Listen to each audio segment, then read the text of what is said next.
under starlight's beam. Heroes rise in this night they gleam. Pages turn and as fate intertwines. Saturday night, it rewinds. Spin tales poke the mind in the city's electric light. It's dodge, heroes fight, every moment feels so right. Welcome to that weekend thrill, where stories flash and dreams at will.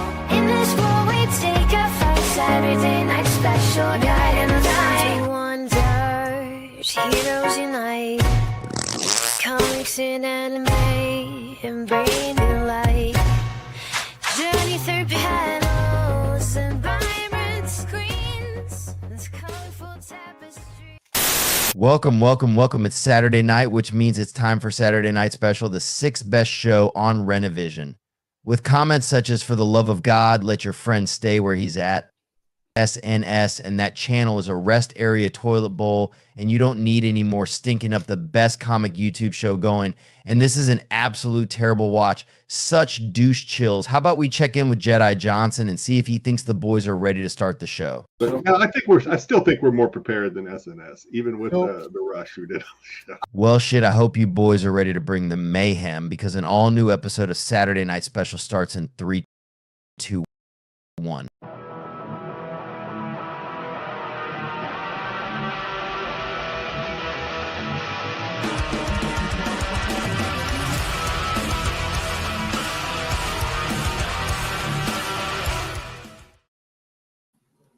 Welcome. Pile all on in. We're all friends here to another episode of Saturday Night Special. I think we got a good show for you guys tonight. As always, we got the news, best and worst coverage of the week, anime, misconnections, and so much more. Sam Sticks, how are you boys doing this beautiful Saturday night?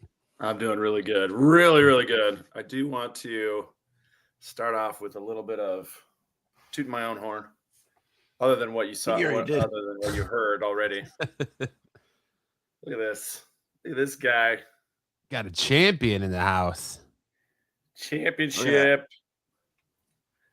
This thing weighs like 10 pounds, and it's huge. Can't even fit it all in. Here we go. Maybe that's what she said. Look at that. Look at that. Can't fit it all in. That's what she said. Too much pee-pee. The opposite of Chad Ochocinco's problem. Ochocinco. We were in action. And she said, go deeper. And what hurt me was I was already all the way in. I ran out of pee-pee. Yeah, we won. We won our championship. And we played 2 games today. We'll talk about it later, but played 2 games today. First game was like we played a team that we just beat 47-6. And then they came ready to play. They were ready to go. And it actually was like 47-34 or 35. Close game, or much more competitive, I'll say. But then then we had our championship game against another tough team, the only team that beat us this season. And we ended up winning 25-18. It was a tough game. That's a close game. Came down to we were up 19-18. And the last play of the game, they were going for a touchdown pass. We intercepted it and ran it back for a touchdown. All the way across the field. It was a full pick six, full field pick six. And they just called the game at that point, 25-18. It's amazing. Wow. Although the dad who does the recording hasn't posted the highlights yet. So once I get the clips, I'll put them together and we can look at them next week. But he's too busy in his champagne bath celebration. His kid is the quarterback, and we're probably all just really relieved. Some say he's still on the field waiting for you all to carry him off, and he like we worked really freaking hard last season and then this season to get this trophy. We ended up getting smoked in the championship last season. Some like 68 to 6. It was rough. We played a team that was 2 years older. Kids had already hit puberty. And they ended up, they were too old for our division anymore. So they moved them up to the next level. And we went 9-1. We went 9-1 this season. So most games we've ever played in a single season. Hey, you're a champion now, so that means that the next time ASU is looking for a coach, probably next season, you're in contention now. Oh no, what happened? What?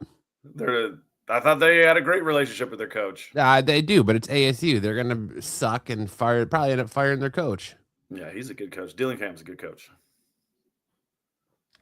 I hope he sticks around a long time. Robertson's next up on the docket.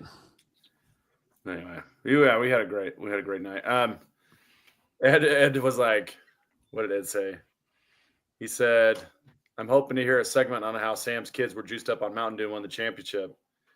And legitimately, we've had problems in the past with double headers where the kids just kind of get gassed out in the second game. And so I had brought some energy drinks that had like 200 milligrams of caffeine in them. Sugar them up. I was like, hey parents, if your kids are getting a little low on energy, just get a little sip. This is coach's little pick me up. Sam stopped at the gas station, got some gas station boner pills to get those kids ready and raring to go. We had to Performance enhancing drugs there. We had to do what we had to do. And I don't think any of the kids actually had any, but my quarterback's Oh no, he didn't have any. It was like 90 degrees out today, and quarterback's head was just like he was hot, and so he was just like making weird decisions through like three interceptions, and then I was like, dude, what is going on with you? We got to cool you down. You're getting your brain fried. So we got out, dumped energy dumped drink water on his head head and cooled him off, and then we were able to finish the game. Is 98 degrees even winter? I mean, we don't really have winter like that in Phoenix. Sticks. Our winter is like it's like 2 weeks between Christmas and middle of January. Yeah, but it's not normal for us to be at almost 100 degrees in February. No, that is not normal, but it is normal in March. Spring break, we do usually hit 90. Sam was like, "All right, kid, we got to calm you down. Come over here. Let me show you your first titty." All right. It's a man's, but it'll work. I just have to connect my VPN because we can't have Pornhub in Arizona because you have to show your driver's license. So let me get on my VPN so I can go to another state and then I can show you your first titty and you'll be all right. Here's a AI picture of a girl in a bikini off Grok. Here's an artist rendering my son did of what he thinks a titty looks like. What do you think about that? It's just the Target logo. It's the Target logo. Well, that's good. Congratulations. 2 in Mesa. Coach. Big coach. Tyson says it was a heat wave in New York today, 54. Yeah, it was nice today. Back down in the 20s tomorrow. Yeah, well, enjoy it. Yeah, because you guys are all snow. How much snow did you guys get there from that snowstorm, Sticks? The one like a month ago? No, the one like a few days ago. We didn't get anything. I didn't get anything from that one. We got maybe a dusting, if anything. The one where your mayor was asking for people, the mayor of New York City was asking people for 3 forms of ID to come shovel snow. Yeah. Hey, I mean, $30 an hour, you shoveling snow? Why not? Hope Dom took advantage of that. I got toys I gotta pay for. I gotta get out there and shovel some snow. Dom can't even ride the subway without having issues. Put a shovel in his hand. Tom can't even do his show on the internet without getting having issues. Getting a cramp. Poor guy. But Hey, you guys been to this toy fair? You been to this toy fair? Oh man. Just wait. Yeah. Just wait till our Fidel segment. I got some great new Fidel lore for our Fidel segment. Okay. hopefully someone reaches out to BK so he doesn't miss it. But before we get to Fidel, Sam, what do you got for us for a show started this week? So this was kind of interesting. The Olympics wrapped up, the Winter Olympics wrapped up last week. But this story kind of hit a little bit later. Snoop Dogg was in Italy and his credit card was declined at an Italian restaurant. And I was like, bro is world famous, and his credit card still gets declined while he's on vacation. I'm like, I'm a nobody, and I am raising a big family, a big house full of kids. Every time I swipe the card, I'm like, please let it, please let it clear. Snoop Dogg still hasn't escaped that. What does it take? What does it take? Anyway, he went to this restaurant and they waived his fee, and then he gave them 5 free tickets to the snowboarding finals. And I was like, that's really what wealth is about. It's like, hey, yeah, I can't pay for my dinner, but I can get you into the Olympics for free. That's pretty cool. But when was the last time you felt poor? Every day of my fucking life. Literally 5 minutes ago before coming on this show. I tell you, the last time I felt rich was right after we refinanced the house and I had like 50 grand in the bank, and I didn't feel apprehension at swiping my card for the first time in like 5 years. It didn't last very long, but it was nice while it lasted. What about you, Sticks? How rich do you want to be?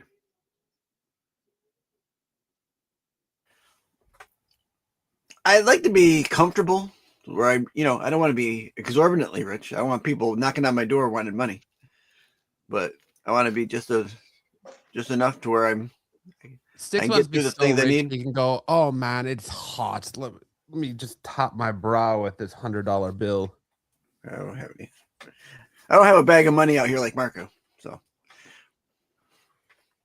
Marco's money bills, is all fake. throwing it at the prop screen. money. When was the last time you felt rich, Sticks? Last time I felt rich? Yeah. Probably when I got my taxes back last year, and then I had to pay all my taxes. You got your taxes back? I get taxes back, and then I go and I pay all my land tax and all that. So it's like maybe a day or so. I have a lot of money, and I go, it's gone. Yeah. What about you, Matt? When was the last time you felt rich? Never. Never felt rich. No. Dude. The last time I felt comfortable, I would say, was 4 years, 2 kids, and a wife ago. That's about last time I felt comfortable. Yeah, I don't know that I've ever felt rich, but it was nice. Now you're rich in new ways, Matt. You're rich in new ways. Yeah. You're turtle rich. Yeah. It was nice to be able to swipe a card and not worry about it. That's all I want. I just want to know that my bills are paid and be able to just take a gas or go out to dinner and not have to like look at my bank account and be like, oh shit, I don't have money for this. Or yeah, okay, I can just take money out of my savings for this. Or, oh yeah, okay, I don't have this birthday or that birthday coming out to pay for. We're good here. But no, well, one day. Aw, Tyson, what a sweet. All right, get the fuck out of here, Tyson. What a sweetheart. Yeah, we don't need no ass kissing, Tyson. All right. To me, the irony of this Snoop Dogg anecdote is that he was in Italy taking in the Olympics in person, and his credit card was declined. And I was like, I wonder when was the last time he had a card swipe get declined. And I bet you it was probably because his like card expired or something. No, I bet it was like, hey, is this you? We're Or freeze fraud, purchasing. yeah.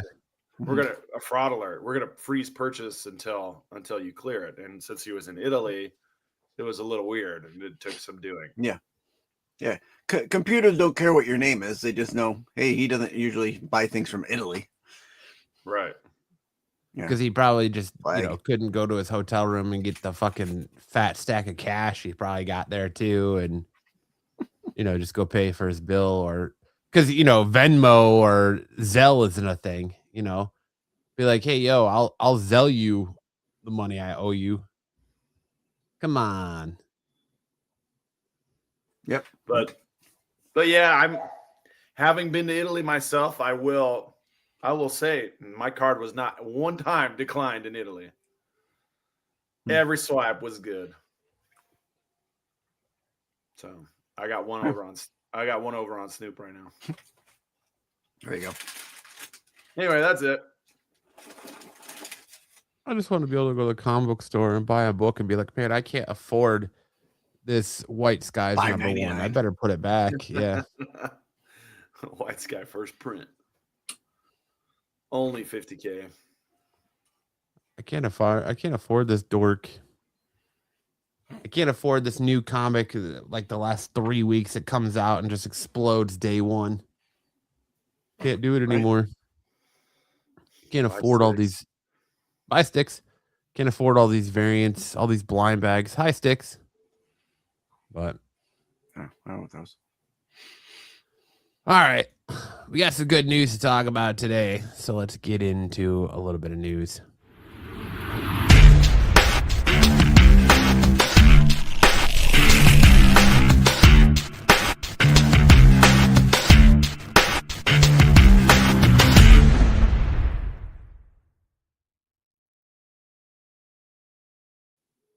Our first story tonight is Scott Snyder reveals the new look at the Absolute Scarecrow.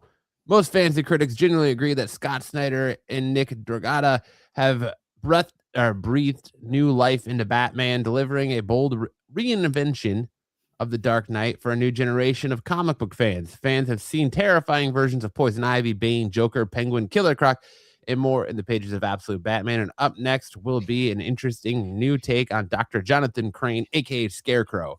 Previously, the fear-themed villain was partially revealed via an early solicitation, but at a special event in Trinity Comics, comic book subscribe, Scott Snyder shared a new look at artist Nick Dragotta's design of Absolute Scarecrow. The latest Batman rogue to receive an absolute treatment will make his debut in Absolute Batman 19. Previously, Snyder disclosed that he's planning for Absolute Batman to last 35 to 40 issues. Of course, that could be just Scott Snyder's run on the series, and DC Comics could always keep the series going with a different writer. The Absolute Poison Ivy arc ends with Absolute Batman 18, and Absolute Batman Scarecrow kicks off in Absolute Batman 19. It's a sweet design, real cool. Here's the one drawback on this Absolute books, and I don't know, are you reading Absolute Batman Sticks? No. I don't feel like we're getting enough time with these villains. Like, we are churning and burning through Batman's rogues. Like, we had a whole arc with Bane, but we got 2 issues with the Joker. Like, he makes appearances, but we got 2 Joker focused issues. We're gonna get 2. We got 2. We had like 4 or 5 Black Mask issues. We had like 2 issues for Victor Freeze. We got a shit ton of issues for Bane. We've gotten 2 Joker issues. We're gonna get 2 Poison Ivy issues and 2 for Killer Croc, right? 2 for Killer Croc was kind of in the mix of Bane. He wasn't really even like, I wouldn't even really call that like, he wasn't centralized. He was kind of he wasn't centralized. So and he's gonna end the series. I mean, I think he just ends it. There's no if you're gonna go past 40, you got to keep Scott Snyder on this book. Like, I don't think anybody else can do this world or build this world the way Scott Snyder's building it. So it just, I don't like how we're churning and burning through Batman's rogues gallery in this universe. Like, I wish we'd get a little bit more time with him than we are. Like, Harley Quinn appeared in a couple issues and she's not even centralized. Like, it's, I don't know. It feels like we're flying through these villains, and we have even gotten like a lot of time with like the Penguin as he is now, or Riddler, or Two-Face. Would you say that the story is suffering because of it, or is it still No. staying on par? No, I think it's been on par. I just don't think that, I think by the sheer price the number ones are commanding right now, like $300 plus almost right now. It's the story's not suffering. It's just you're not getting a lot of depth with these characters, and they're not really getting flushed out in 2 issues. So, oh yeah, and now we're gonna get the Court of Owls in the next issue, and so what? That they're gonna be 1 issue. Are they gonna be like Killer Croc and be an underlying background character? I don't know. I don't think the story suffered, but I just, like I said, I feel like we're just churning and burning through these rogues galleries, and especially if they're going to try and do it in 40 issues, and we're already at issue 18. Yeah, maybe they're building to something. And if you're reading the KO stuff, you already know how the universe, what happens, and what they're building to, because KO is set in the future. Because they go and they pull the absolute trinity from a future time, not current.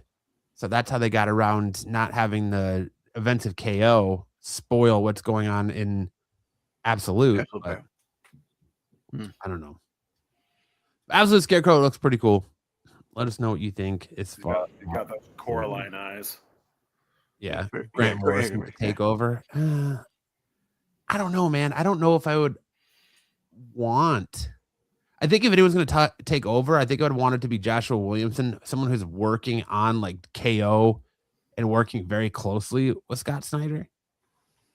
I don't really want like Grant Morrison or, God forbid, more elder abuse and have God, why can't I think of his name all of a sudden? I literally Frank Miller. Frank Miller, thank you.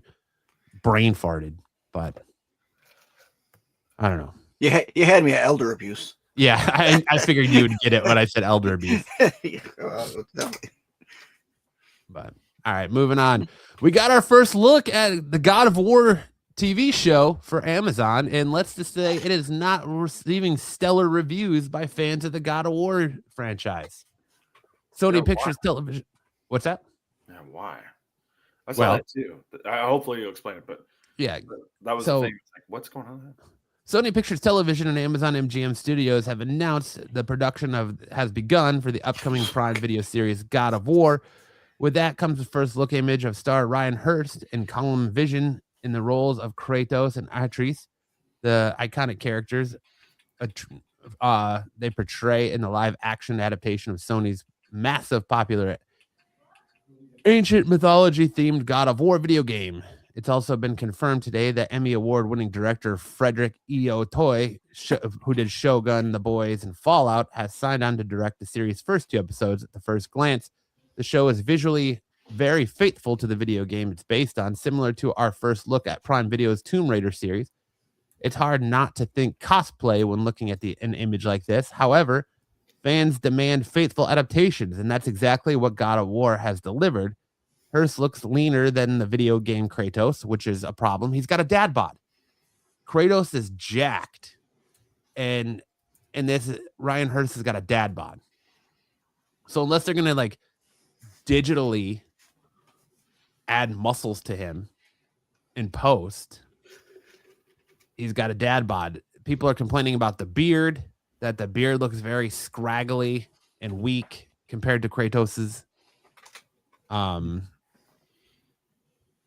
fans on social media are already complaining that this photo with him hunched over was chosen as a first look. Hopefully, we can look forward to seeing some slightly more epic imagery as work on this small screen adaptation continues. The series, which has received a 2-season order, follows the father and son Kratos and Atreus as they embark on a journey to spread the ashes of their wife and mother, Faye.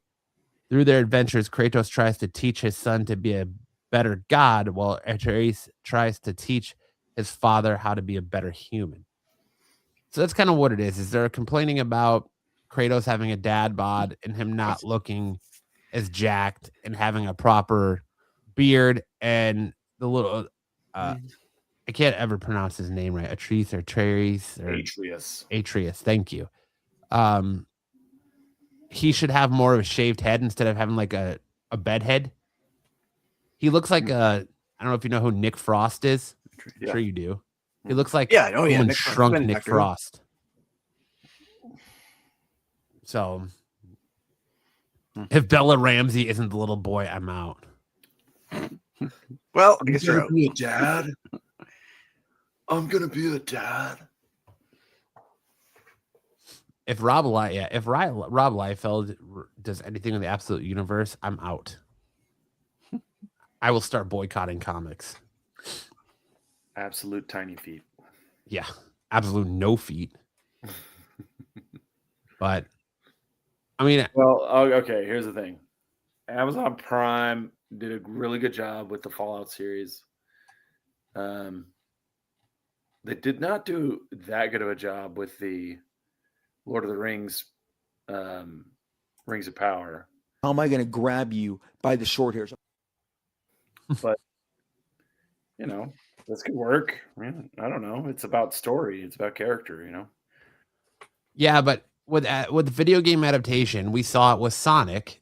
The video game fans are very particular about how these characters look and wanting to look a certain way and be a certain way. And I get it especially with God of War. It's a massive franchise. So yeah, but I think there's a big distinction between the gross Sonic design they had.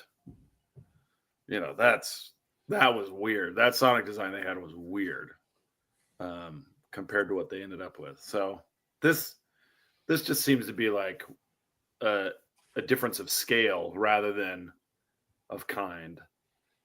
You know, he still looks like someone trying to be God of War and not like some creepy half realistic version of it. So, well, I still think it plays on that he needs to be more jacked. He's pretty much got a dad bod. He should definitely be more chiseled. Well, maybe they're going for like a Mr. Incredibles type storyline where he gets jacked along the way.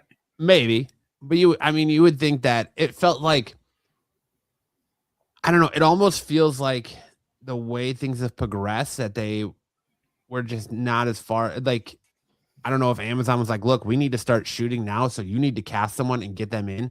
Because you would think like, okay, well, this person's been cast. They're going to have a couple of months to bulk up or a year to bulk up before filming starts. And there are like, they just announced him like last week, 2 weeks ago. Yeah. And here's another question.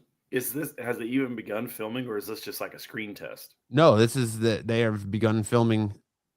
This is their first look at filming from episode 1. All right. I don't know. It doesn't look that as bad as the first Sonic release to me, but you know, whatever. People going to complain. Yeah, that's true.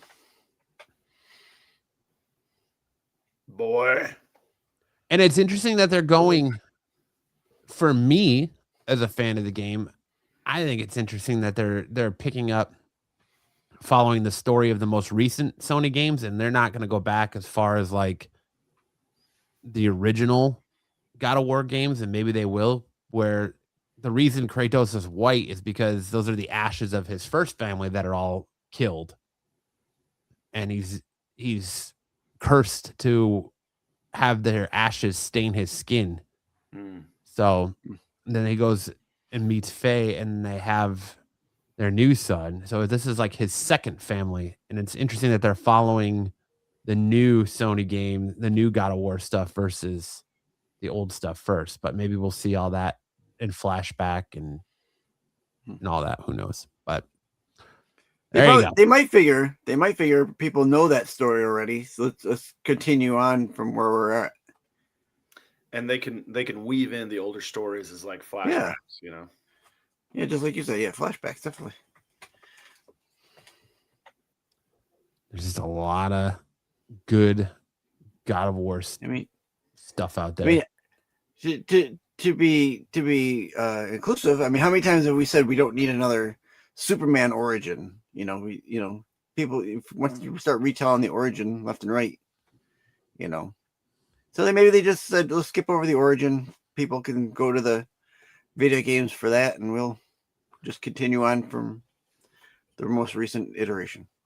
Well, I don't think we'll have to worry about another Superman origin story, if another Superman movie at all, with the news over the last couple of days. So we'll see. But that brings us into nice Sagoo there, Sticks.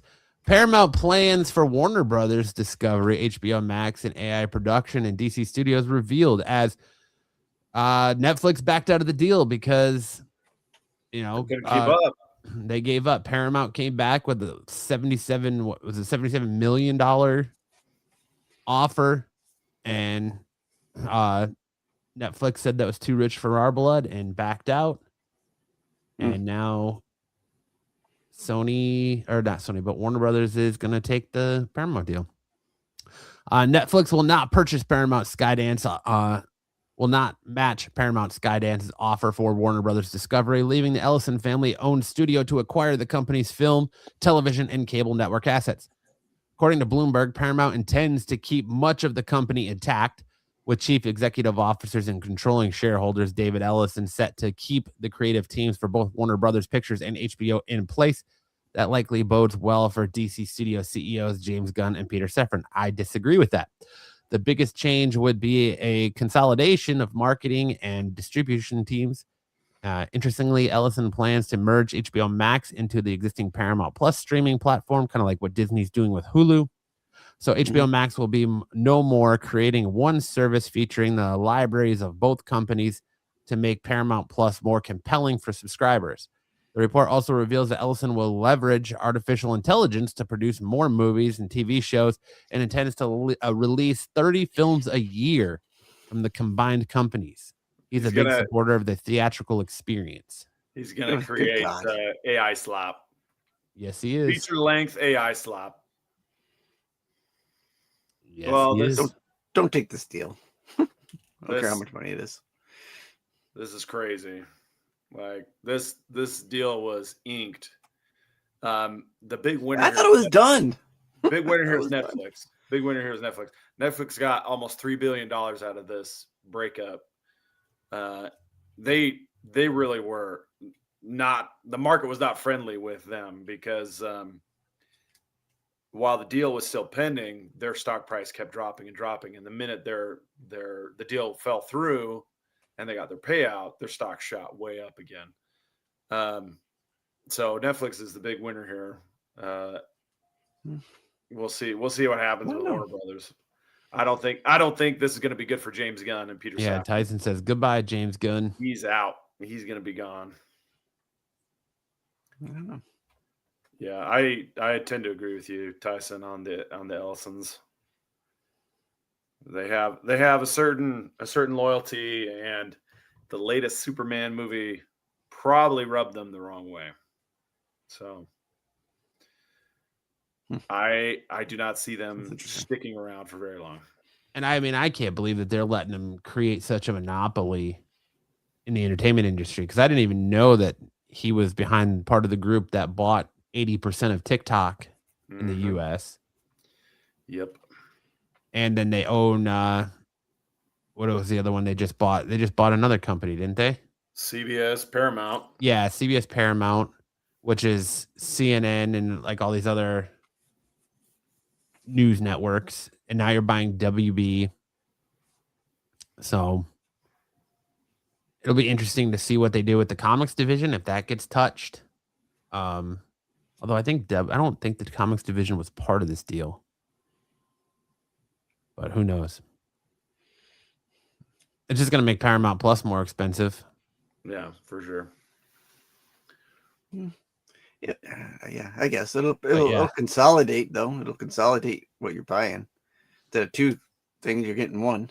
Well, and like they already have Showtime as part of Paramount Plus, so it is just he's gonna create AI slop. We're gonna get AI superhero movies. It's just gonna, I don't know, man. This whole deal. It's gonna suck. It sounds sucky to me. Yeah. The next thing they're gonna do is buy an AI creation platform and just start churning out this. If I want AI sloppy movies, I'll ask Carde to make them for us.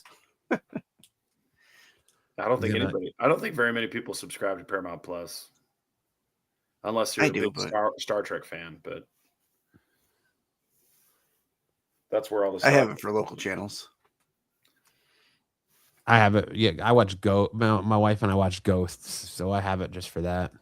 Mm-hmm. But there you go. We'll have to see at this point. Cable should just come back. Yeah, pretty much.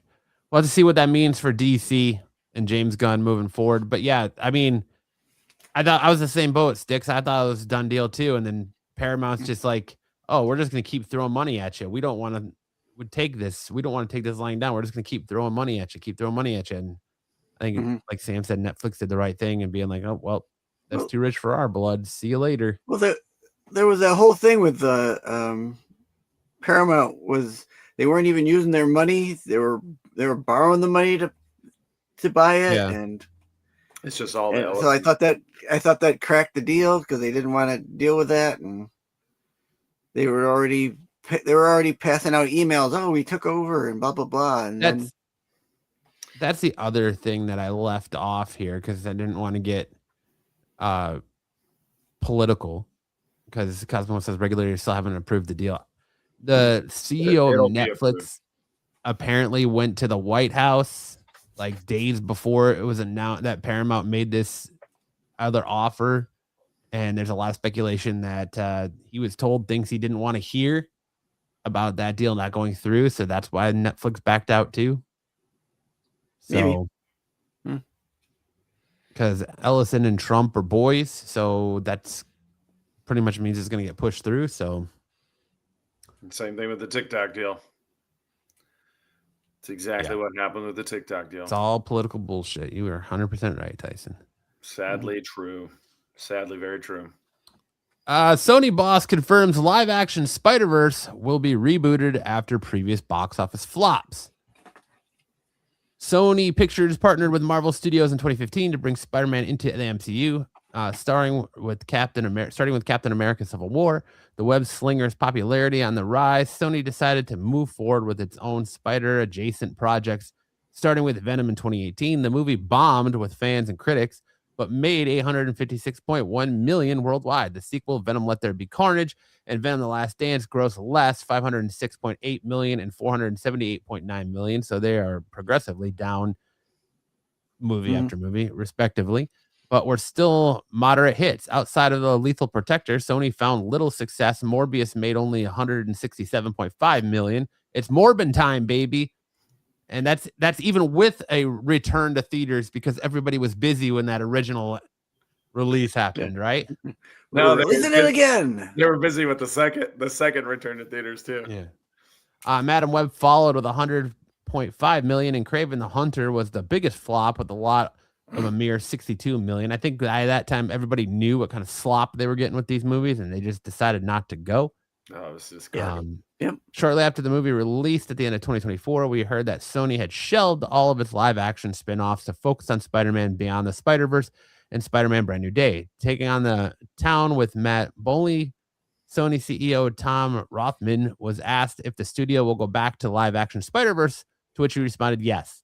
When it was put to him that it would be a fresh reboot, the executive once again replied with a brief yes. A recurring issue with the movies listed above was that involvement with of producers Avi Arad and Matt Tomlin Polmech, Jesus Christ.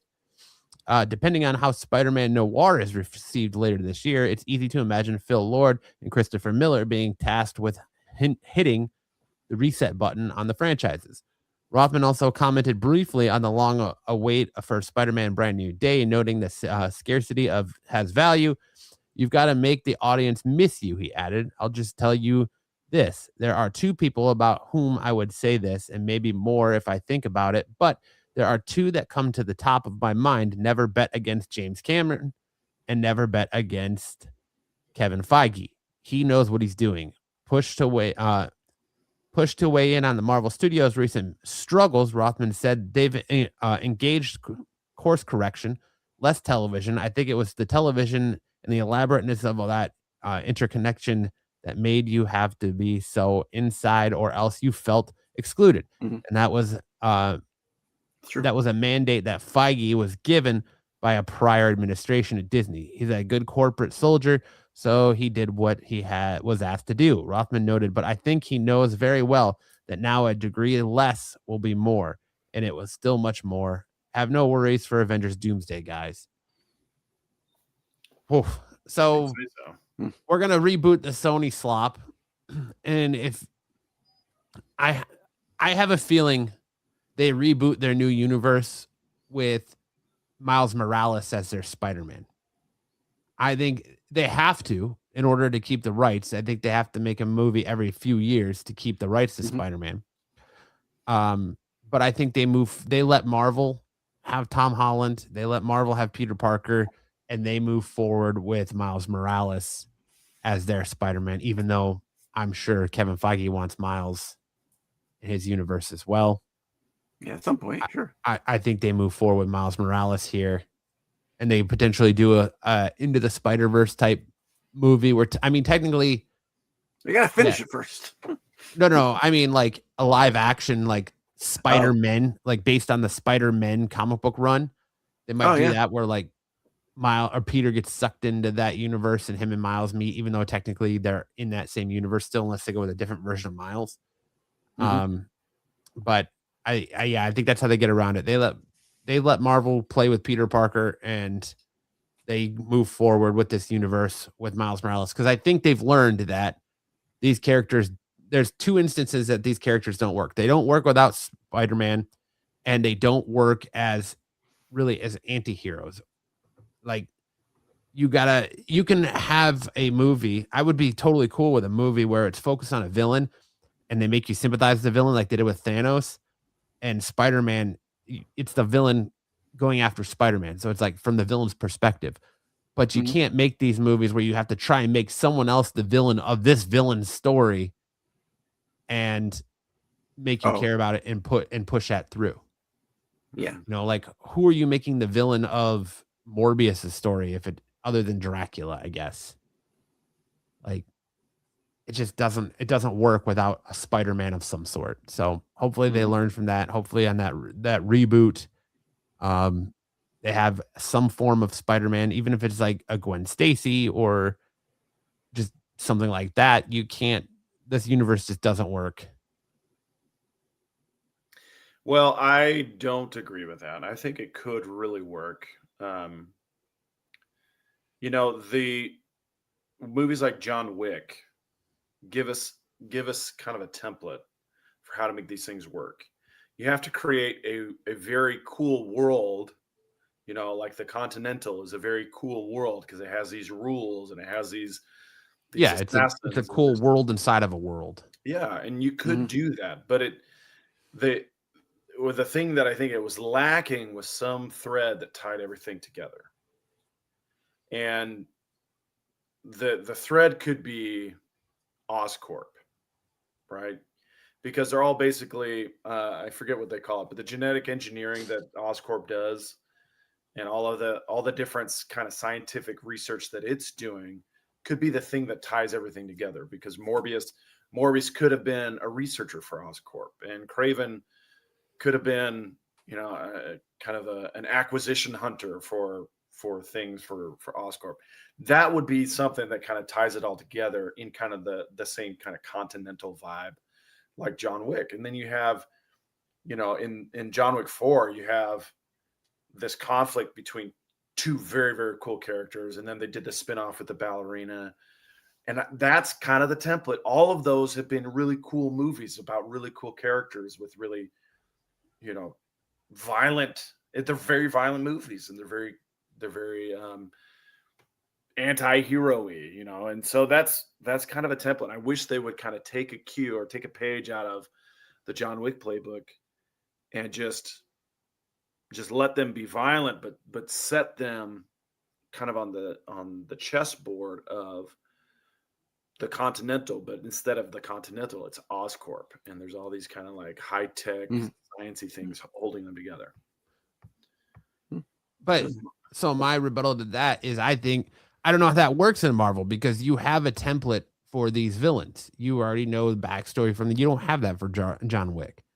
So John Wick is a sandbox you can play in and do whatever you want, where there's some sort of template or expectation with these villains where you're like, okay, well, this, like, Venom is Venom as we know him because of the symbiote's want and need to be back with Peter Parker. So because when Peter Parker rejects him, that's why he attaches to Eddie Brock, someone who also hates Peter Parker, and he becomes Venom. He gets all of his essential spider powers from his time with Peter Parker.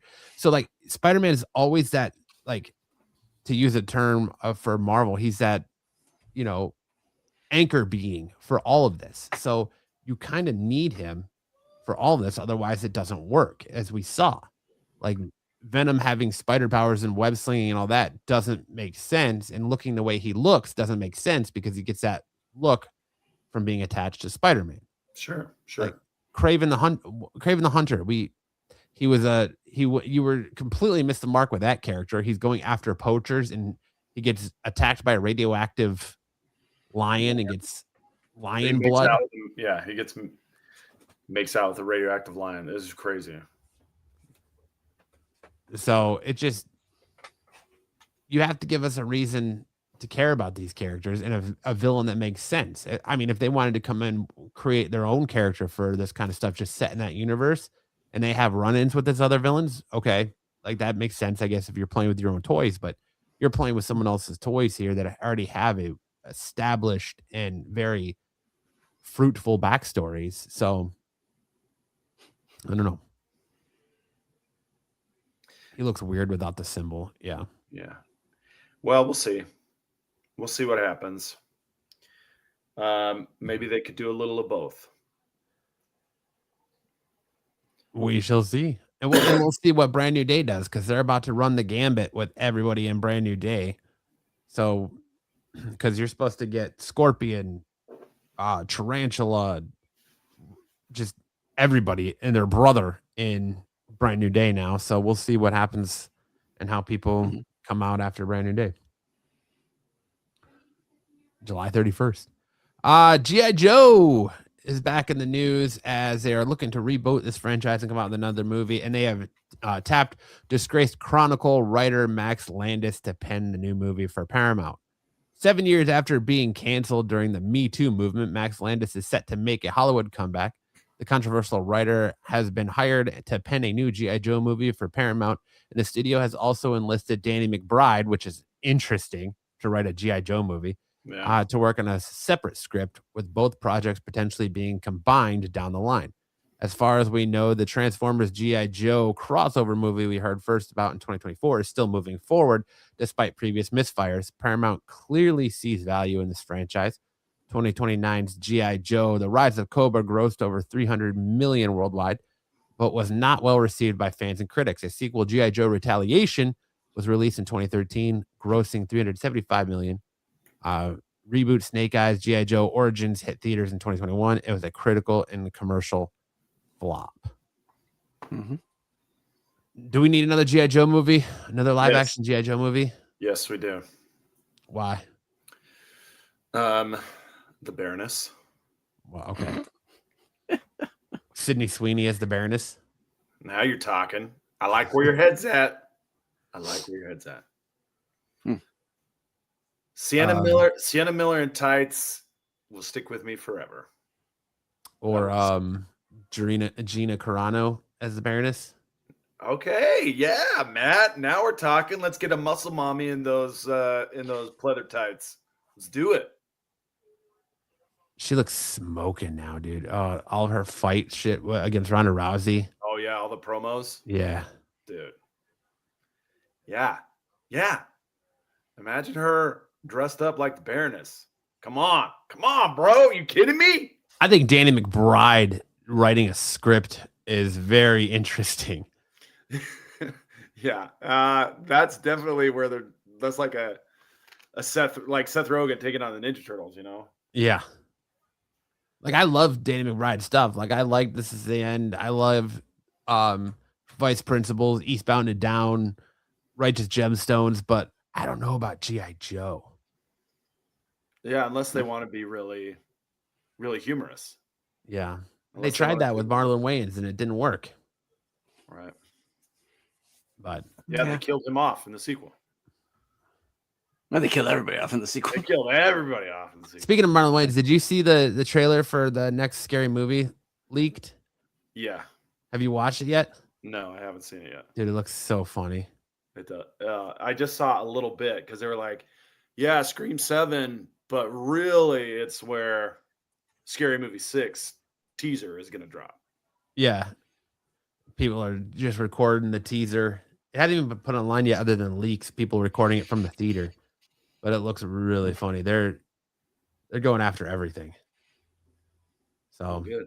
Like dragging out a franchise for 7 movies. Scream. Hello. yeah. They make a joke about that in the movie, like because there's one point where one of the characters is like, "What's Scream without Nev Campbell?" And Marlon Wayans' character is like, "Scream 6." Yeah. So Yeah, exactly. That's a great point. but it looks hilarious, and it looks like we might be in for a rejuvenation of spoof movies. Good. Um, They were popular at one time. But that's it. That's all of our news. Now we're gonna hand it over to Mr. Sam I Am to fill us in on some big news in anime. Watch yours.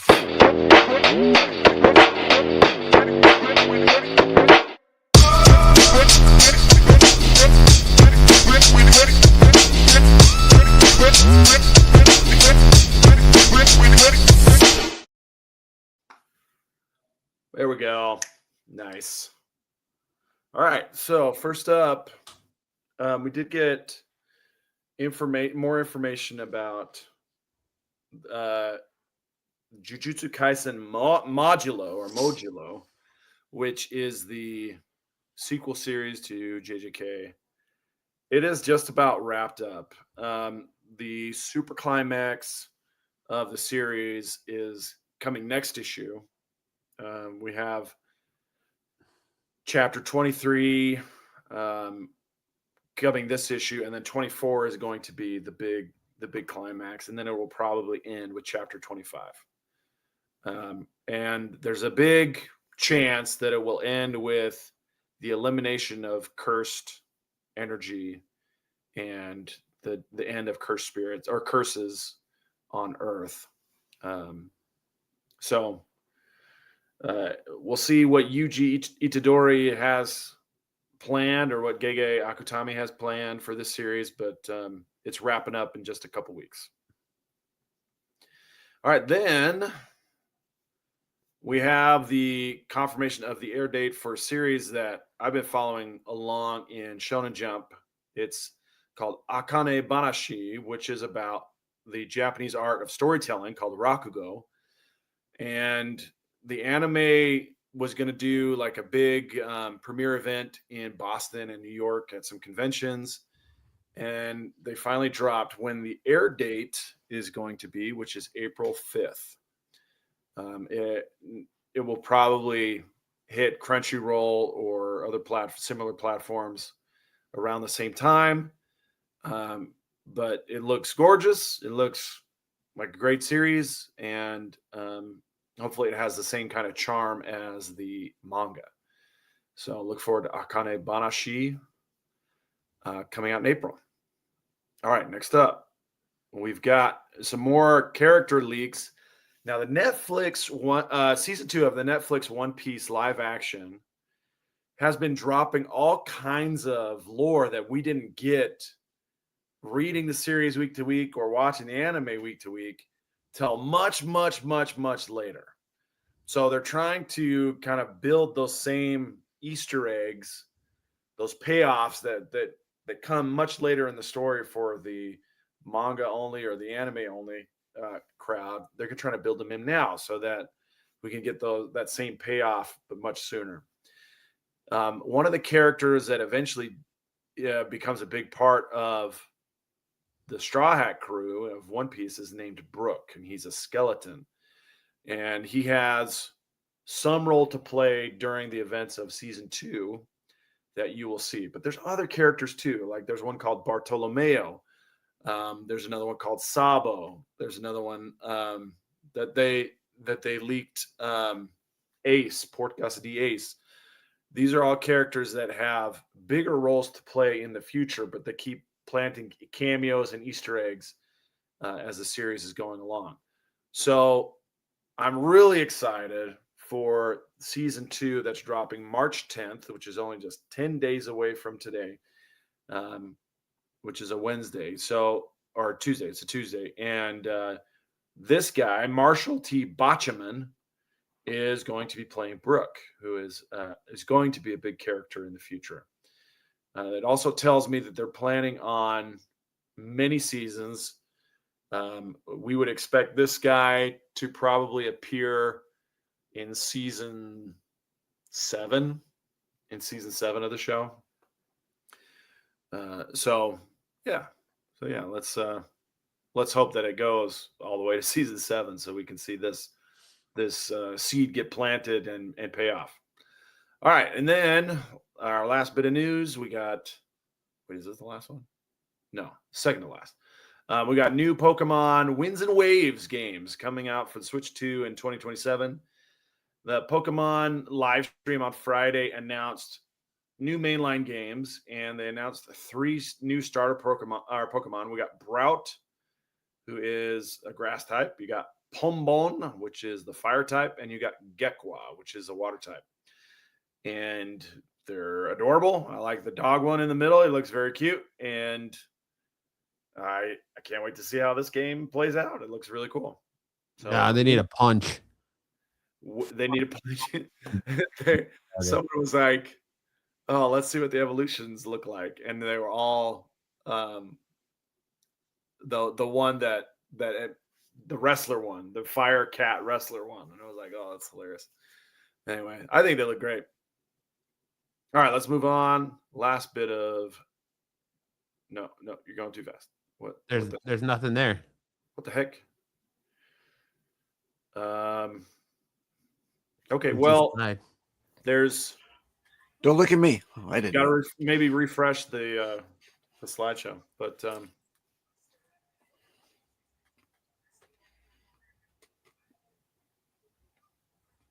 Yep, that worked. all right. Let me grab my phone just a second.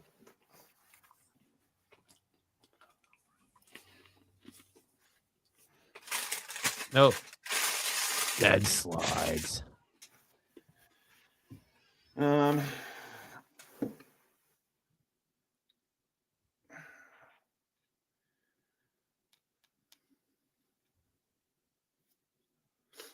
Well, somebody must have messed around with the slides, or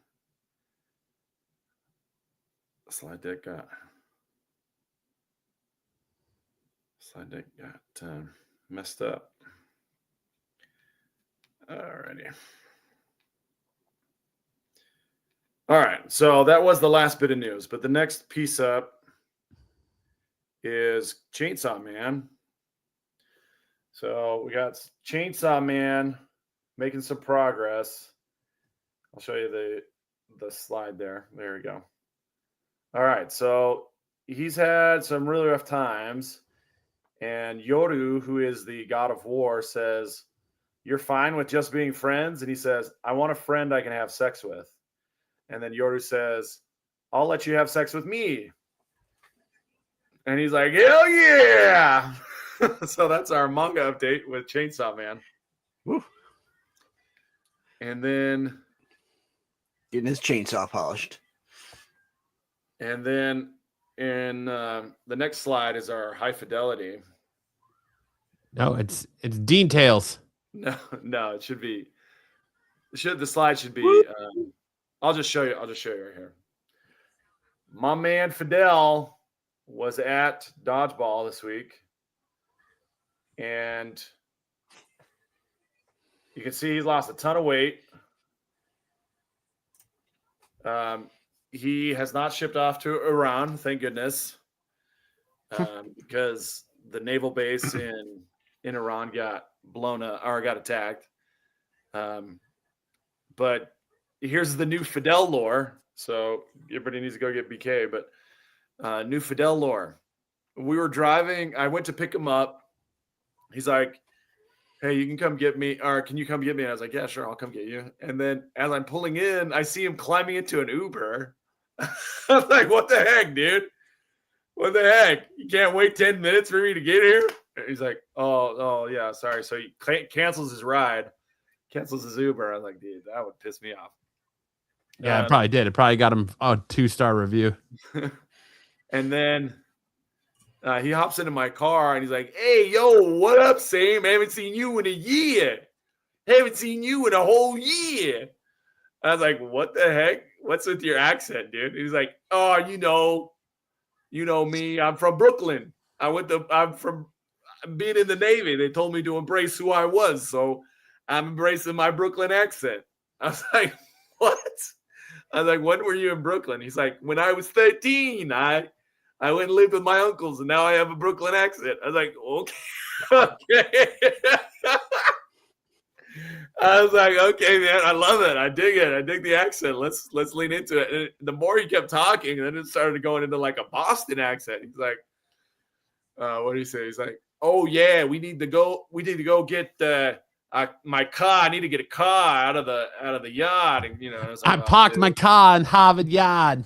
Are we gonna park the car over here in the car park? And I was like, oh geez, this is hilarious. I was like, so is it Brooklyn or is it Boston? He's like, hey, you know me. So yep, we know. It was great to see Fidel. He's doing really well. He's gonna be here another week, and so we didn't actually get to play dodgeball because we play at a church and somebody died this week and they had a funeral set up in the gym where we usually play. So we get there, we pop in and we're like, oh man, I guess we can't move the body out of here. That'd be weird. Should have played around it. Should have just threw over it. So we just put him in the center. He could be the center line. We just took Fidel back home, but it was pretty funny. Him letting hold the ball.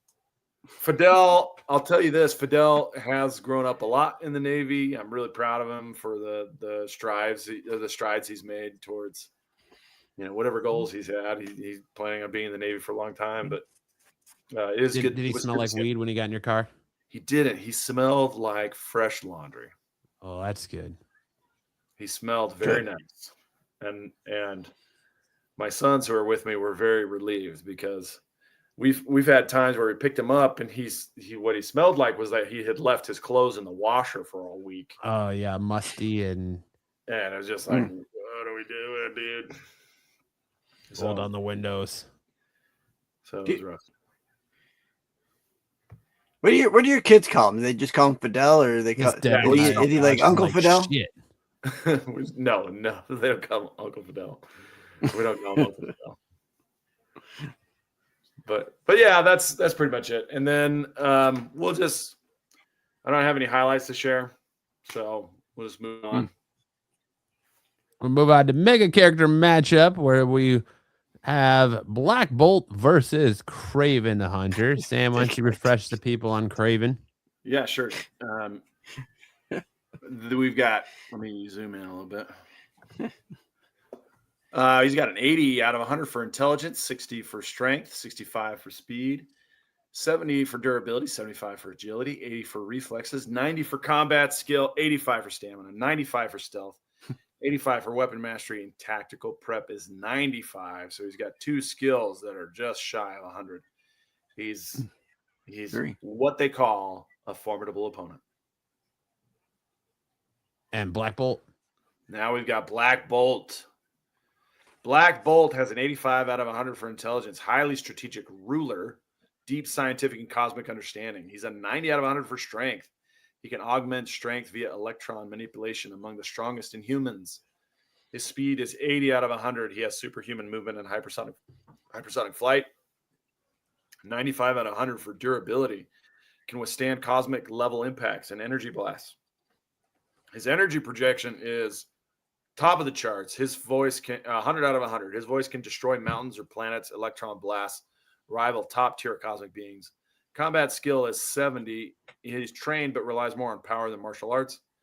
His stamina is 95 out of 100. Inhuman physiology allows prolonged combat and energy output. Agility is 70 out of 100. Enhanced but not his primary attribute. The reflex is 85. The superhuman reactions can perceive and respond to high-speed threats. Cosmic awareness is 80. Limited precognition and awareness of cosmic disturbances.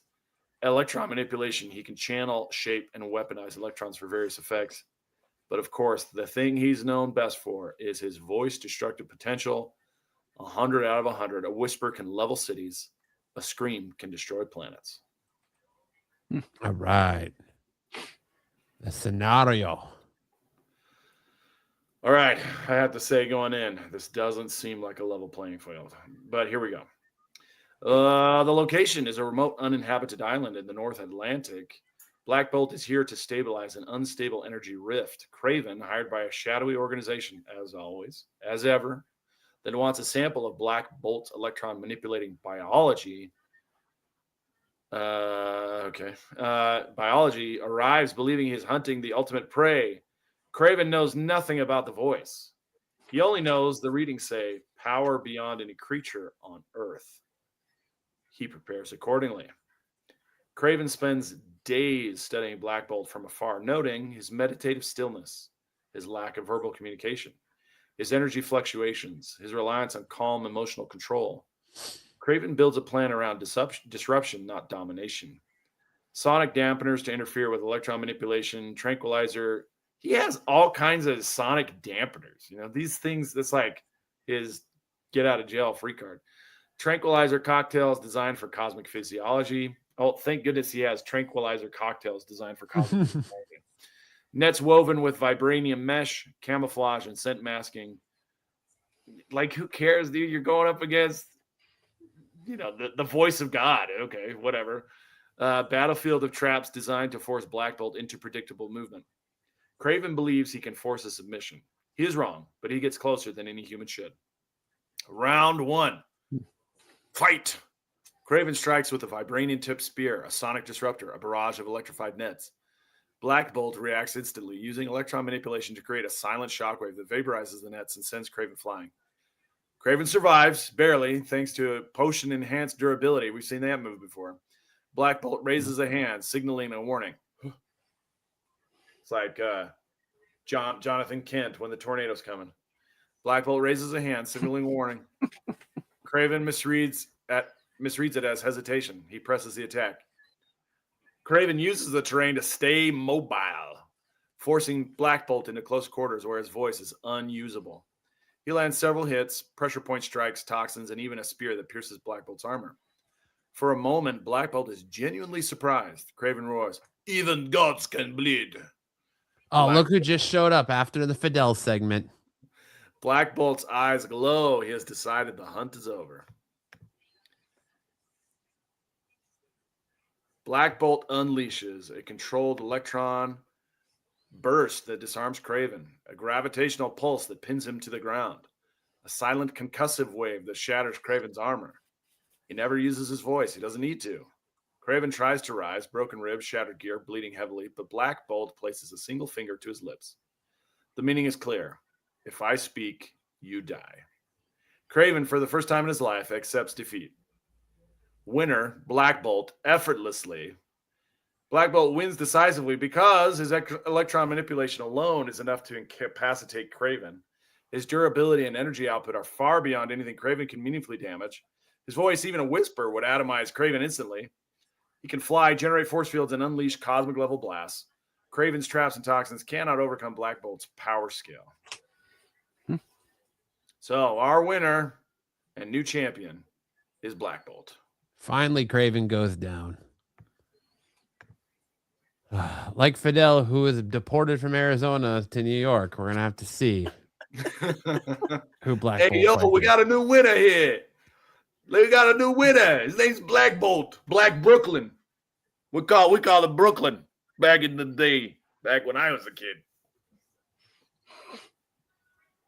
Rogue. Oh, Hey, that should be Rogue. an interesting fight. Rogue versus Black Bolt. That's gonna be crazy.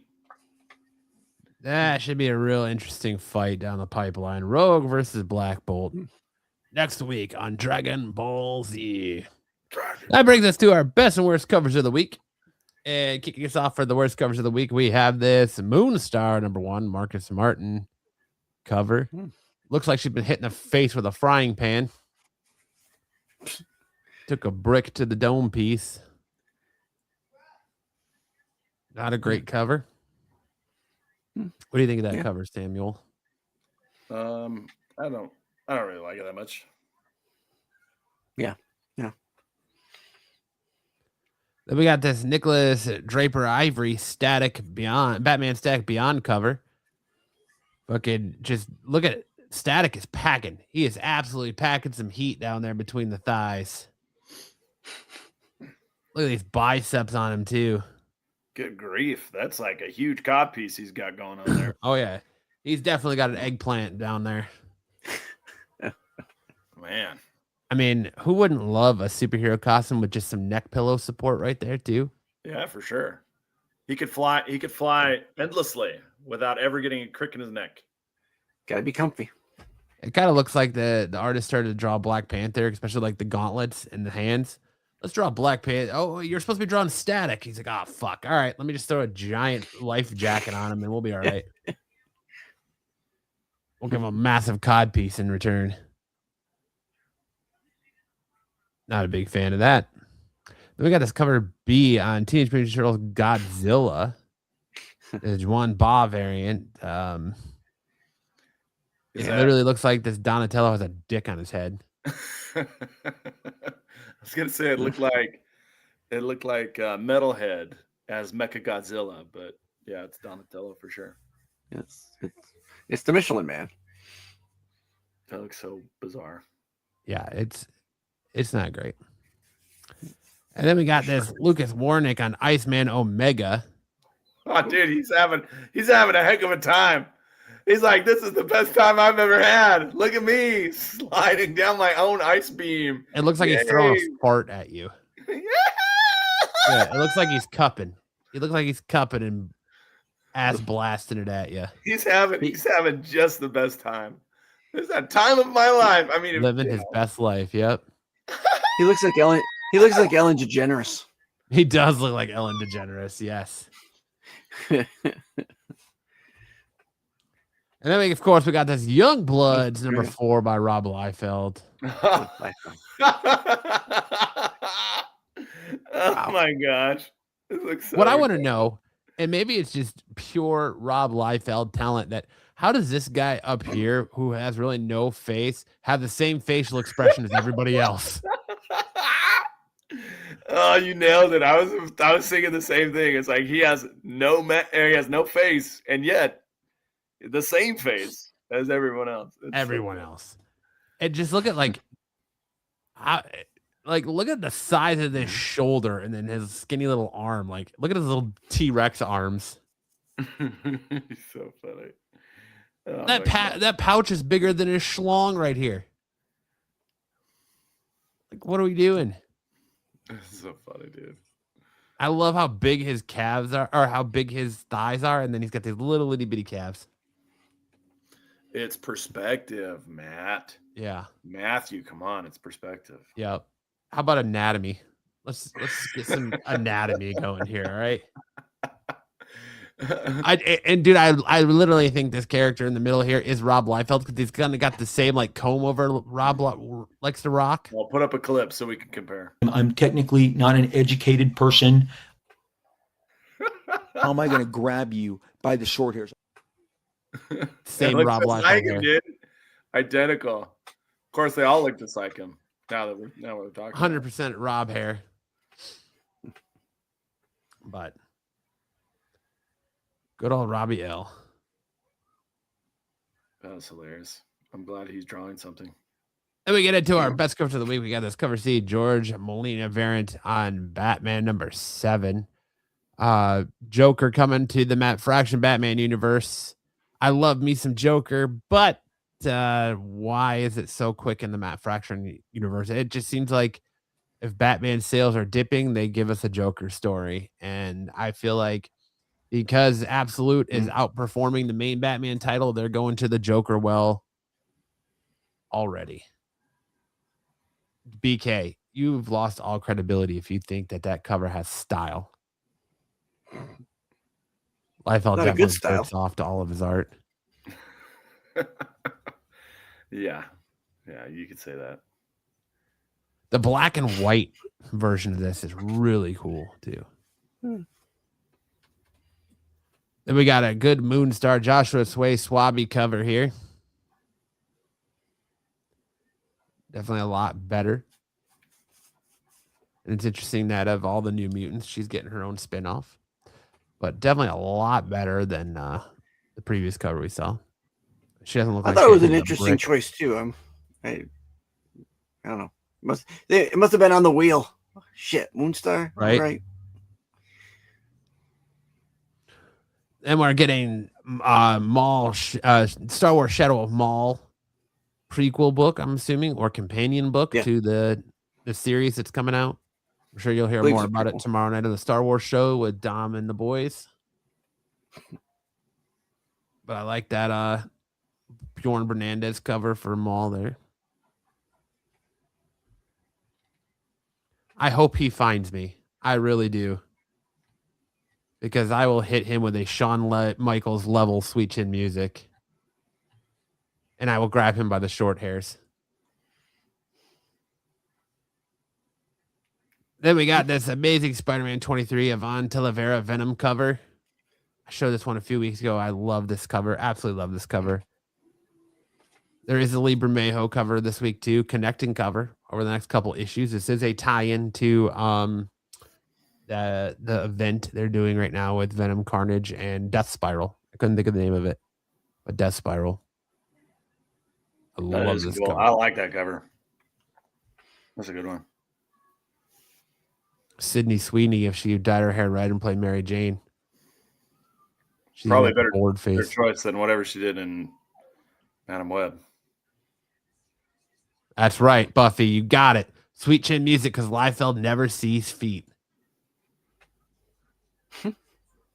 We got this Wolverine 17, the Sanford Green Doom homage variant. If you remember how popular that Doom cover was, now they're doing a Wolverine one with Kitty Pryde and Weapon X on it. So I expect this cover to probably go nuts next week as well. We'll see. I really like it though. It's all right. Not bad. Then we got this Walking Dead Julia Tontino Tedesco variant for the deluxe of Alpha. That's cool. I wish they had this cover when the Walking Dead, this issue originally came out, but it's still cool that they're redoing them all in color. I really like this Alpha cover. Then we got this sweet Derek Chu Cyclops Virgin variant on X-Men 26. It's not often we get a really badass Cyclops cover, but Derek Chu delivered on that one. So, JR looking to clutch you and come on, man. That does look cool.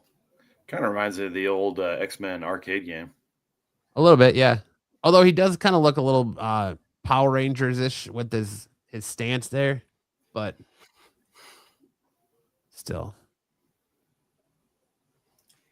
He's going into Dino Thunder mode. Liefeld would never go after Matt since Rob and Kyle are good friends.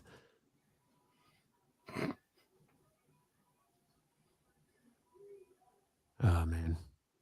Then we got this Batgirl K Young Man cardstock cover. I like that a lot. Batgirl 17, baby. Why are her boobs shiny? Well, it makes sense in story. You Yeah. need to read. Oh, You need to okay. read it. You need to read it, Sticks. Okay. Only you would Fair enough. complain about shiny boobs, Sticks. All right. Just asking a question. Doesn't mean I'm complaining. Just asking a question. Poison Ivy 432. We got this new Bavitch card stock cover. Poison Ivy is getting ready to be the mayor of Gotham City. Moving into the big event that they announced at Comics Pro last week. So there you go. Gotham's new mayor, Poison Ivy, right there. Pamela Isley. Beautiful new Bavitch. We get this cover B, Carlos Bargolarian variant on the Flash number 12. Or Absolute Flash number 12. I think that's very cool, very comic booky. Then we got Nectar. This is the book to watch. I'm already seeing people on the spec market talk about this Nectar number 1. So if you were looking to, if you missed the train on Dork or White Skies or whatever books came out this week, Yeah. this is the one to keep an eye on. Nectar number 1. And this cover F-150 Jonathan Waysack black and white version. Apparently, it's selling online between $20 and $40. Yeah, Well, just see, the last it's couple days. already going crazy. So be on the lookout for this Nectar number 1 and don't miss out so you don't end up like the rest of us with Dork and White Skies and all these other books.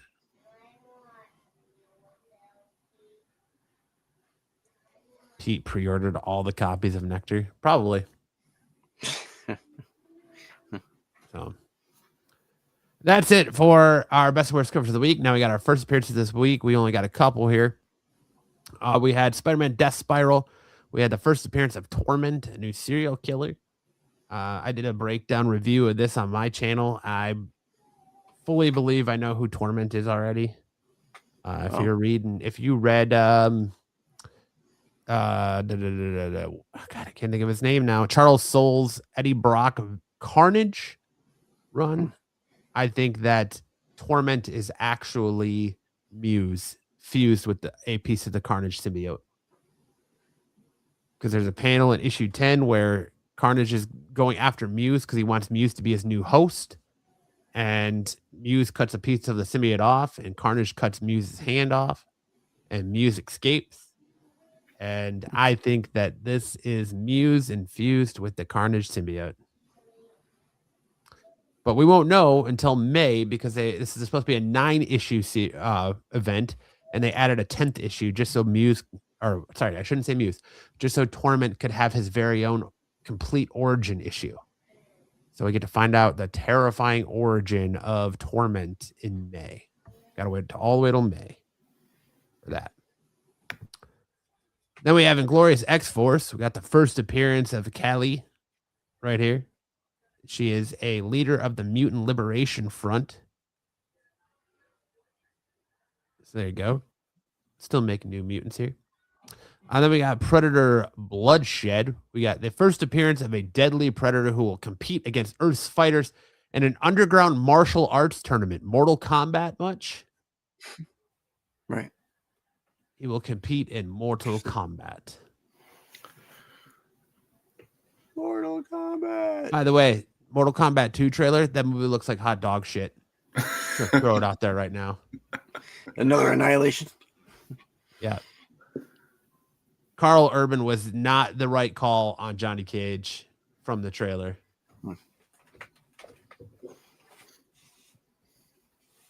Just not, no. Hot dog shit. Looks like hot dog shit. That was my comic book picks of the week. And of course, Absolute Wonder Woman 17 is a high stakes, action packed battle issue that pushes Diana into one of her toughest confrontations yet, stripping her of her usual advantages early on. She's forced to face off against an assembled crew led by Zatanna's magical interference, and members like Giganta, Cheetah, and others threaten to turn this chapter into a spectacle of power, combat, and tactical heroism. It was a great read, as Wonder Woman usually is. Then, of course, Wrestle Heist. If you're a professional wrestling fan and a comic book fan, how are you not reading Wrestle Heist by Kyle Starks? If you haven't checked out our interview with Kyle Starks yet from a few weeks ago, go back and do that because it was super good, super informative. He loves pro wrestling. He loves comics. Great all the way around. Great issue of Wrestle Heist. Then my book of the week, the one that everyone missed out on that's blowing up the charts is Ted OK from Mad Cave. It follows Ted, who's kind of like this disgruntled worker. He's a little unsettled and he's got a psychological problem and potentially maybe abducted by aliens. And it follows Sarah, who works for this company whose sole job is to monitor people all day, and how she starts to kind of obsess over Ted and starts following him more than she should, and how things take an unexpected spiral in interesting ways. Really good read, a lot of fun. It was a lot different than I thought it was going to be. I would definitely recommend, if you can get your hands on Is Ted OK, even if it's a digital copy, check it out. It's definitely worth the read if you're seeking something other than superhero stuff. And then we just talked about Death Spiral, but Spider-Man Death Spiral. It was good, a little bit all over the place. A lot of setup for this, but it does bring Mary Jane's Venom face to face with Eddie Brock and Carnage, and Peter Parker back on Earth dealing with the events that we just got done with in Spider-Man, where he's trying to put his life back together after being in space and having Ben Reilly portray Peter Parker and Norman Osborn as Spider-Man. It's kind of him going through all that to put his life back in balance as he gets ready to face off this new threat of Torment. So definitely worth checking out, especially if you're going to read Death Spiral over the next couple issues of Amazing Spider-Man and Venom. And that's it for my picks of the week. Now we're going to hand it to Sam to tell us what song he's going to rap tonight. And I feel like there's a theme of the night for Sam's segment. All right. I don't know what order you put them in, but first up, we got We Are the Champions, and then All I Do Is Win. So here we go. Did you know this is technically a Ludacris song? Yes. I did not know that until I looked it up. DJ Khaled. All right, let me zoom in. I have faith that you've actually heard these ones before, unlike last week. Yes. Okay, good. You better have heard this one. I paid my dues time after time. I've done my sentence, but committed no crime and made mistakes. I've made a few. I've had my share of sand kicked in my face, but I've come through. And I mean to go on and on. Oh, my voice is rough from screaming at my games, by the way. We are the champions, my friends. Boom, boom, boom. And we'll keep on fighting till the end. Wah, wah, wah. We are the champions. We are the champions. No time for losers, 'cause we are the champions of the world. Bleeding from my ears.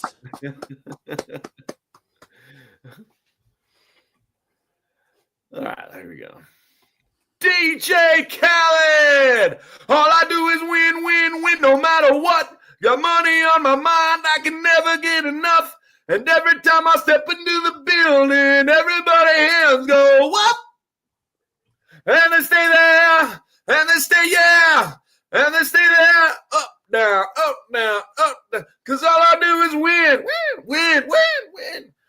And if you're gonna put your hands in the air, make them stay there. Listen, Ludacris going in on the verse, 'cause I've never been defeated and I won't stop now. Keep your hands up, get them in the sky for the homies that didn't make it, not folks locked down.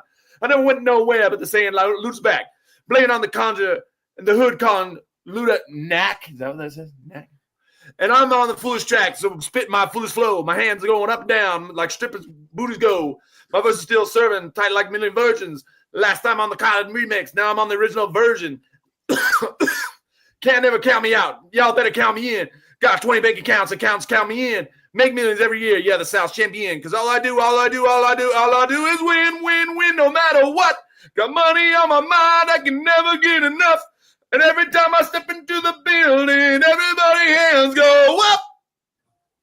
And they stay there, and they stay there, and they stay there. Because all I do is win. And if you're going to put your hands in the air, make them stay there. All right. Nice, Sam. Good job. We only lost half our viewers during that.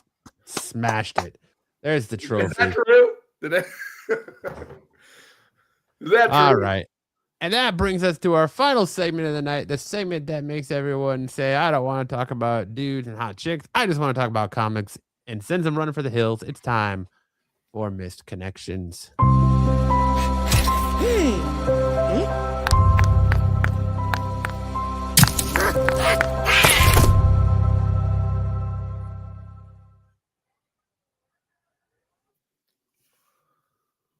Tyson, I don't see anyone winning tonight. Man who wants to suck a banana. South LA, Southgate, Gardena, Hawthorne, South LA. I'm a man. And I'd love to suck on a nice, delicious banana. If you're interested, let's connect, right? I like that he's got to question himself in that, right? Question. I'm a man. It's ma'am. Ma'am. It's ma'am. Big breast wanted. Fayetteville. Hopes Mills.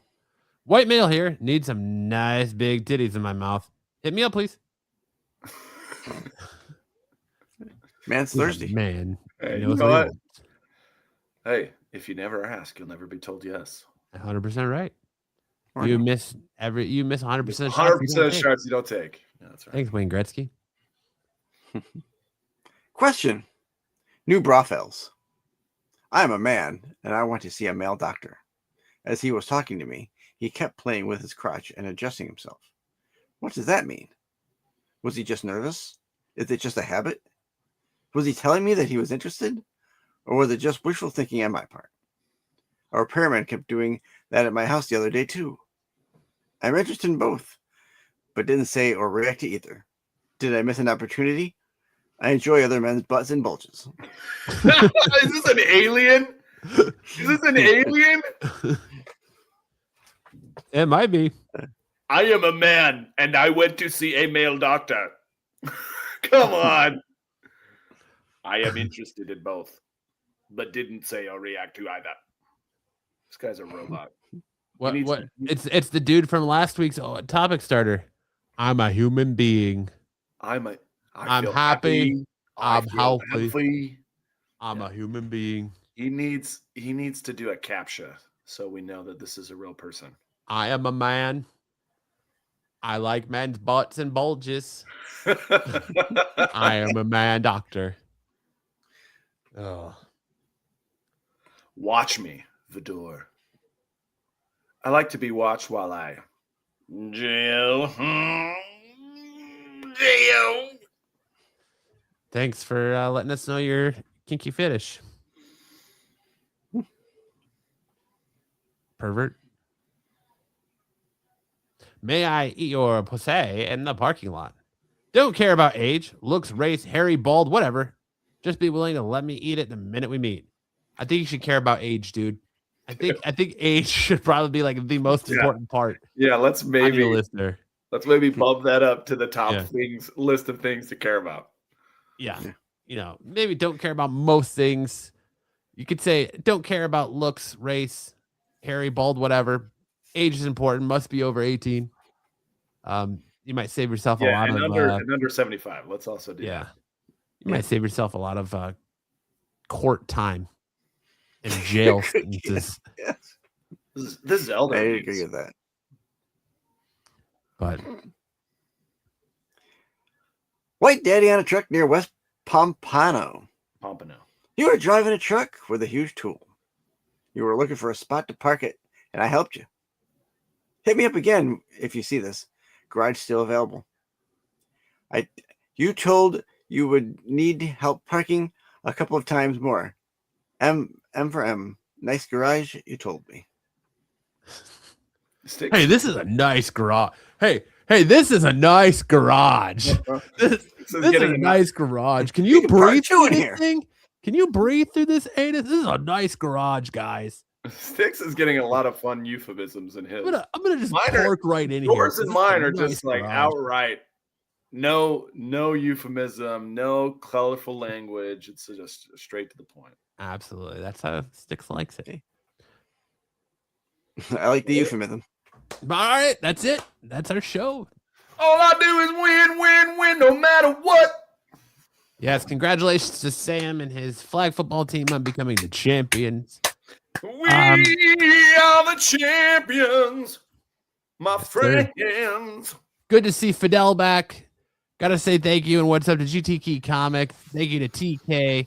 Thank you to Ed. Thank you to Tyson. Thank you to Corbin. Thank you to BK. Thank you to Jones. That's a new person I have never seen in chat before. X-Men Factor #1. What's going on? Yeah, Cosmic, Tadish Kevin, Carday West, everybody who's in the chat, Luke Space. What's good? Thank you everyone for hanging out tonight and commenting in the chat. If you want more from us, you can catch all of Pete's shorts throughout the week. You can check out Dom, Marco, and the boys tomorrow night on the Star Wars show, where I'm sure they'll be talking all things Darth Maul. You can check out more from Pete throughout the week. You can check out Sticks on his channel on Tuesday nights or doing his Doctor Who Rewind. You can check out me, Sticks, and Dom every Thursday night on Sticks and I respective channels as we talk about the greatness that is wrestling. We're going to be doing our recap of Elimination Chamber, which is currently going on right now. And then, of course, you can check out Sticks, Jedi, Dom, and the boys every Friday night for the Old Man Show. Get off my lawn. I'm sorry. I mean, the Qualified. Yep. Friday nights. That's usually followed right after the CBSI Hot 10 list, which brings you right back here full circle to us next Saturday night for a brand new episode of Saturday Night Special. Can you already believe we're in March? Like, we're already flying through. We're 3 months into the new year already, and it feels like Christmas was just last week. Crazy. Right? Yeah. Crazy. Flying by. But no matter how crazy the world is, we'll be here for you guys next Saturday night. And with that being said, Sam, take us out with some words of wisdom tonight. Word of wisdom is enjoy the victories. I was talking to my wife on the way home. A lot of times people play not to lose. But in life, sometimes you just got to play to win. Don't play the battle of attrition. Play for success. And this was one of them. And I hope you guys are playing to win. I hope you're not playing just to not lose. I hope you're playing to win.